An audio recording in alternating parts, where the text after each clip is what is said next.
High, আজ হচ্ছে সপ্তমী রাত আর আজ আমরা যাব ঠাকুর দেখতে। আমরা বলতে আমরা 6 জন, আমাদের 6 জনের গ্রুপ। তো চলো যাওয়া যাক। আমরা এখন ওয়েট করছি আর তারা এখন এসে পৌঁছায়নি, কি বলবো, অনেকক্ষণ ধরে ওয়েট করছি আমরা। চলো, ওরা এখন আসলে বললো বেরিয়েছে, এখনো বেরোয়নি, ওরা আসছে।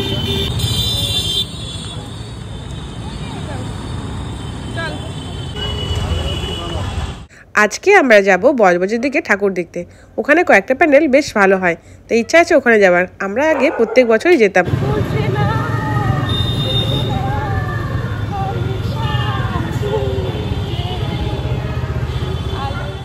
জানি না কেন আজকে রাস্তা এত জ্যাম ছিল, বাটা থেকে ইয়াসাই পর্যন্ত আসতে আমাদের প্রায় 20 থেকে 25 মিনিট সময় লেগে গেছিলো।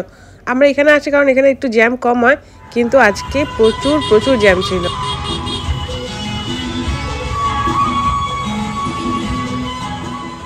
প্রায় অনেকক্ষণ জ্যাম কাটিয়ে আমরা একটু ফাঁকা রাস্তা পেয়েছি। এদিকেও কিন্তু লাইটের কাজগুলো খুব সুন্দর হয়, দেখতে কিন্তু বেশ ভালো লাগে। তারপর আমরা একটু ফুচকা খেলাম। এখানে ফুচকাটা ভীষণ টেস্টি ছিল। আমরা ভেবেছিলাম এতক্ষণ জ্যামের পর যখন ফাঁকা রাস্তা পেয়েছি তাহলে রাস্তাটা পুরো ফাঁকাই থাকবে, কিন্তু কোথায় কি, জ্যাম তো তখনও শুরুই হয়নি। এখন তো আসল জ্যাম। থিমের প্যান্ডেলের পাশাপাশি আমার কিন্তু এই ধরনের প্যান্ডেল দেখতেও বেশ ভালো লাগে। আর এদিকে রাস্তা এতটাই জ্যাম ছিল যে আমাদের অর্ধেক রাস্তায় গিয়ে ফেরত আসতে বাধ্য হয়েছিলাম। গাড়ির ধোয়াতে আমাদের তো কষ্ট হচ্ছিলই, তার থেকে বেশি কষ্ট হচ্ছিল বাচ্চাদের। কুকুর তো খুব শরীর খারাপ হয়ে গেছিলো। তো আমরা দেখো দেখতে পাচ্ছ এখানে কতটা জ্যাম। তো আমরা ডিসাইড করি আর যাবো না। ঋতুরা যেহেতু একটু এগিয়ে গেছিলো তাই ওদেরকে ফোন করে বললাম যে আর যেতে হবে না, তোরা চলে আয়, আমরা এখানে দাঁড়িয়ে আছি। তাই আমরা এখানে এক প্যান্ডেলে দেখছিলাম। এখানে প্যান্ডেলটা খুব সুন্দর করেছিল বিভিন্ন পটচিত্রের ওপর। তো প্যান্ডেলটা খুবই সুন্দর।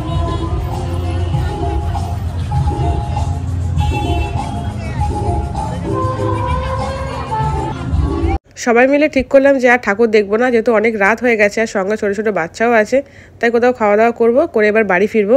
তো চলো যাই, খুঁজি কোথায় ভালো খাওয়া দাওয়ার পাওয়া যায়, কারণ পুজোর সময় খাওয়া দাওয়ার পেতে কিন্তু খুব সমস্যা হয়ে যায়। আমরা টেবিল পেলাম অনেকক্ষণ ওয়েট করার পর। আমরা প্রায় আধ ঘন্টা পর আমরা টেবিল পেলাম।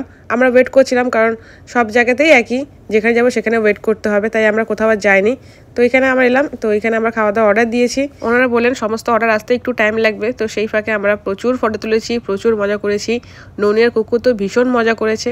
তো তোমরা সব ফটো দেখেছো। তো অবশেষে আমাদের খাওয়া দাওয়ার এলো। আর এতটাই খিদে পেয়ে গেছিলো আমাদের থেকে বেশি বড় বাচ্চাদের খিদে পেয়ে গেছিলো। তো এগুলো হচ্ছে আমাদের খাবার দাবার। তো আমরা প্রচুর মজা করে সবাই মিলে খেয়েছি। ঠাকুর দেখানোতে কী হয়েছে, কিন্তু আমরা খুব মজা করে এখানে সময় কাটিয়েছি সবাই মিলে।